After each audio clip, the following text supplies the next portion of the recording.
Alexandre, agora que inventaram esse tal de coronavírus, vocês nem mais falam de aquecimento global, né? Tá vendo? Vai ver, é porque esse tal de aquecimento global parou, né? E agora vocês globalistas estão tendo de arrumar outra maneira de assustar as pessoas, né? Seus comunistas, alarmistas. Tudo é uma conspiração mesmo, ó. Tá aqui, eu vi no Zap, tá aqui. Já deu, né? Ok, respira fundo aqui. A verdade é completamente outra, né? As duas crises, pandemia e aquecimento global, são reais e, embora haja muitas diferenças, a pandemia e a emergência climática têm mais em comum do que você pensa. Seria então possível fazer um paralelo entre a crise sanitária que vivemos e a crise climática? Teriam elas causas comuns, dinâmicas semelhantes? Será que a pandemia nos deixará lições que valem para o enfrentamento do aquecimento global? É este o assunto que nós vamos abordar agora. Pela quantidade de conteúdo, nós dividiremos o tema em duas partes. Então, bem-vindos à primeira parte de Duas Crises, continuação da série Fumaça de Epidemia, nossa série especial gravada durante a crise do coronavírus.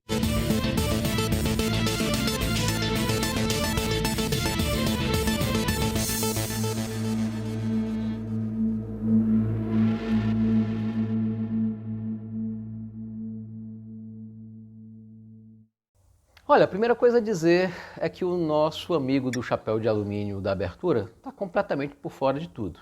Quando 2020 começou, a temporada de incêndios florestais na Austrália, iniciada em junho de 2019, ainda se fazia presente. No dia 2 de janeiro, a NASA já estimava que os incêndios daquela temporada tinham lançado 306 milhões de toneladas de CO2 na atmosfera, 57% das emissões da própria Austrália. Também na primeira semana deste ano, saiu a estimativa de que mais de 1 bilhão de animais teriam sido mortos em função dos incêndios. Um duro golpe para uma fauna tão rica, tão singular e tão icônica. E todas as evidências vêm apontando há anos que o risco de incêndios cada vez maiores segue crescendo com o aquecimento global. Em 2008, um relatório do próprio governo australiano previa que a temporada de incêndios começaria mais cedo, terminaria mais tarde e seria mais devastadora. E que provavelmente esses efeitos seriam visíveis a partir de, veja só, a partir de 2020. Pois é, e muita gente já tinha esquecido dos incêndios na Austrália. Globalmente, então, nem se fala. Segundo a NOAA, janeiro de 2020 foi o janeiro mais quente de todo o registro histórico, com as temperaturas do planeta 1,14 graus acima da média do século XX.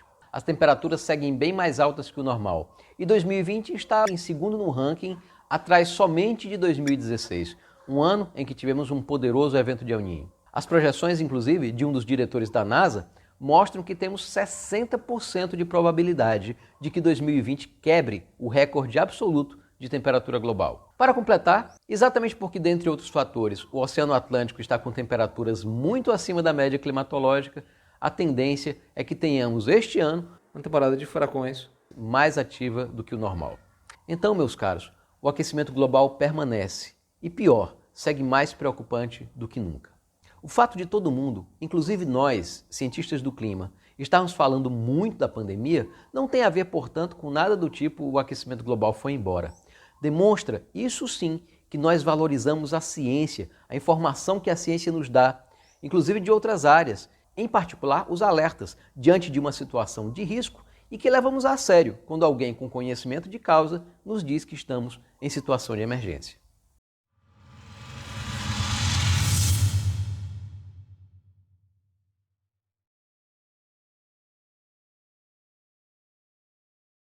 Embora sejam duas crises distintas, crise sanitária e crise climática guardam diversos pontos de contato.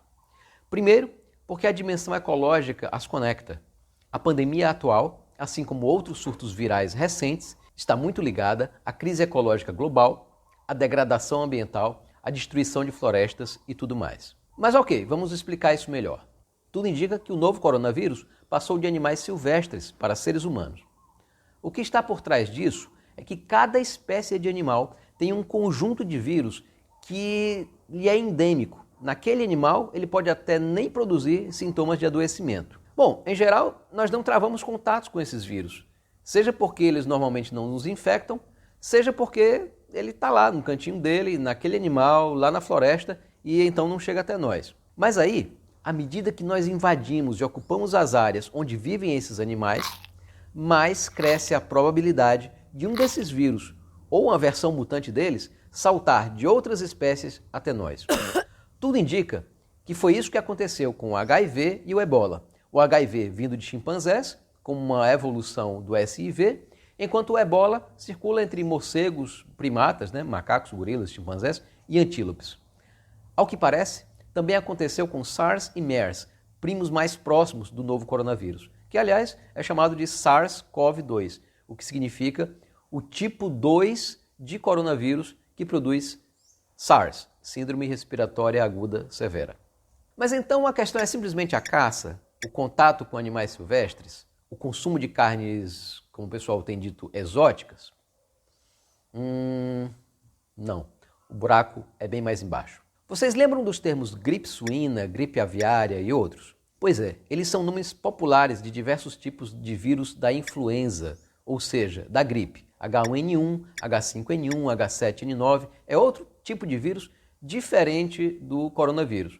Mas o apelido suína ou aviária, nesse caso, se refere justamente ao fato que vêm alguns de porcos, outros de aves. Mas então, essas epidemias de influenza ou gripe estão diretamente ligadas à produção de carne em escala industrial, sendo o contágio entre os animais facilitado pelo confinamento. Lembremos que o consumo per capita de carne dobrou nos últimos 50 anos e hoje nada menos que 340 milhões de toneladas de carne são consumidas todo ano. E isso significa o abate de 1,5 bilhão de porcos e quase 70 bilhões de aves todo ano. E isso também tem a ver com desmatamento. Mas espera aí, Alexandre, como assim? Você não disse que eles estão confinados? Então, onde é que o desmatamento entra? Tá, vamos explicar em detalhe então. Além de ser a principal causa de perda de biodiversidade e extinção de espécies no planeta, o desmatamento sozinho responde por 15% das emissões de CO2, é responsável por aumentar a nossa exposição a vírus endêmicos, a animais silvestres, e está intrinsecamente ligado à expansão da fronteira agrícola, a fim de quê? De que se plante mais grãos para alimentar os animais confinados.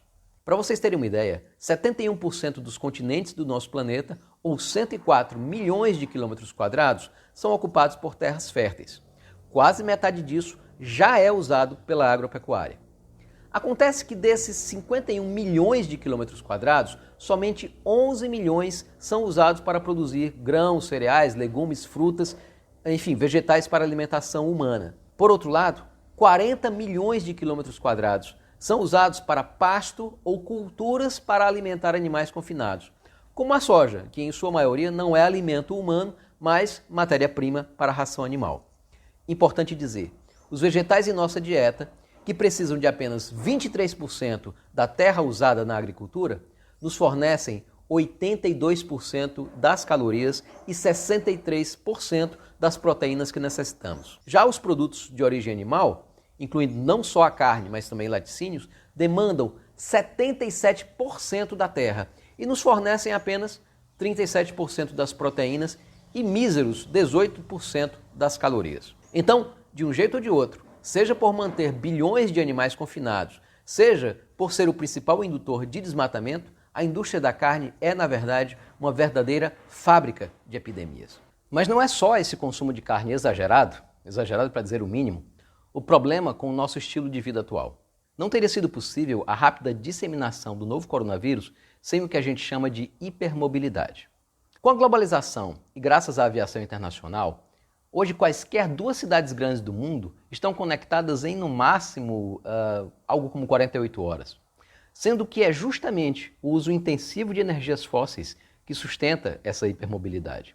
Em 2019, foram 1,5 bilhões de viagens internacionais, 4 vezes mais do que apenas 3 décadas antes. Isso dá mais de 4 milhões de pessoas voando a cada dia. Ou seja, qualquer vírus contagioso e letal tem diariamente, em situações normais, 4 milhões de oportunidades de produzir uma pandemia tão devastadora ou mais do que a Covid-19. graças a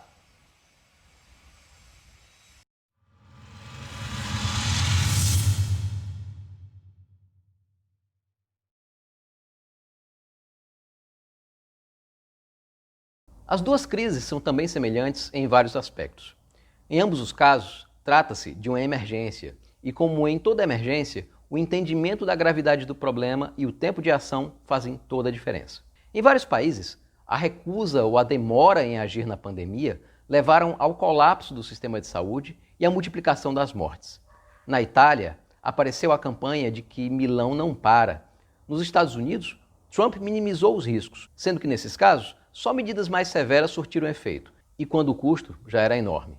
Óbvio, talvez não exista exemplo mais dramático do que o Brasil, que viu outros países trilharem esse caminho trágico antes de nós.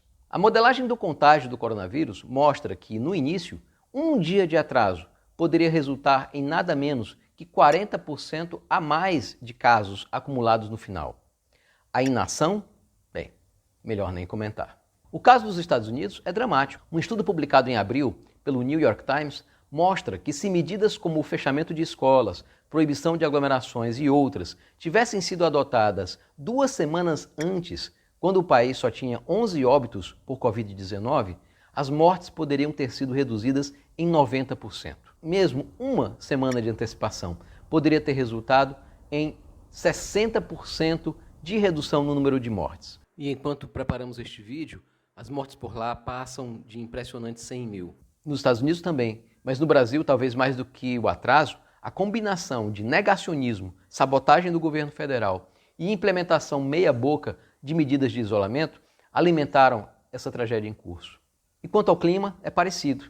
No que diz respeito ao aquecimento global, a demora ou recusa dos governos em agir e a sabotagem de grandes grupos econômicos da indústria de combustíveis fósseis nos deixaram numa situação que não pode ser classificada senão como de total emergência. É a única conclusão a que se pode chegar quando se olha para as evidências científicas. O relatório especial publicado pelo IPCC em 2018 mostra que seria muito menos danoso do ponto de vista ecológico, social, econômico, que os riscos e impactos seriam muito menores se a temperatura média global não subir mais do que 1,5 graus Celsius acima dos valores pré-industriais. Mas a anomalia de temperatura média global na superfície já tem chegado em 1,1, 1,2 graus Celsius nos últimos anos. Ou seja, estamos muito perto desse limiar.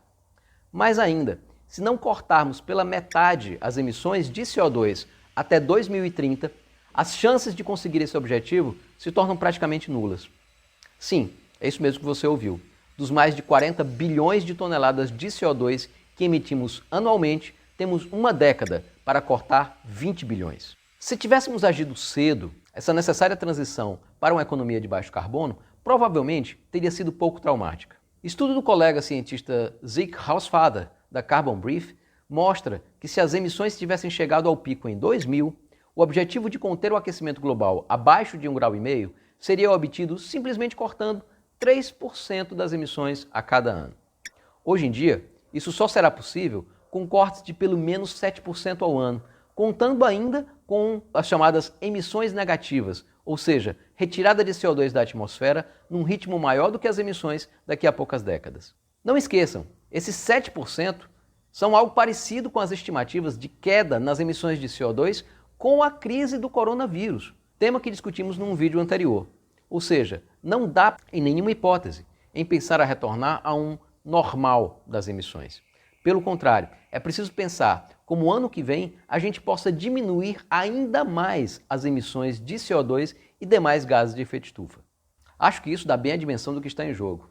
É como disse outro colega cientista, Kevin Anderson, após 2 décadas de blefes e mentiras, só uma transformação revolucionária no nosso sistema energético, produtivo, econômico e político pode nos manter com chances de controlar o aquecimento global em 1,5 graus. E mesmo para uma meta menos ambiciosa, e que no final implica muito mais riscos e impactos, como é o caso de 2 graus Celsius, a história não é tão diferente. Se tivéssemos começado a agir em 2000, bastaria seguirmos cortando as emissões a um ritmo de 1% a 2% ao ano. Suave. Mas agora, ou fazemos uma redução de 5% ao ano, ou não cumprimos sequer a meta menos ambiciosa do Acordo de Paris. Como na pandemia, ter de agir depois é muito pior. Adiar apenas vai produzir danos contundentes e irreversíveis aos ecossistemas. Só vai levar à morte de pessoas, seja em ondas de calor, furacões, enchentes, mortes que poderiam ser evitadas, como muitas mortes pela Covid-19. E querem saber? Assim como na pandemia, termina sendo ainda pior para a tal economia. Pois é, galera, fiquem ligados, deem uma curtida no nosso vídeo, não deixe de se inscrever no nosso canal, de ativar as notificações e segura aí, que logo logo vai sair a segunda parte de Duas Crises. Forte abraço e até mais.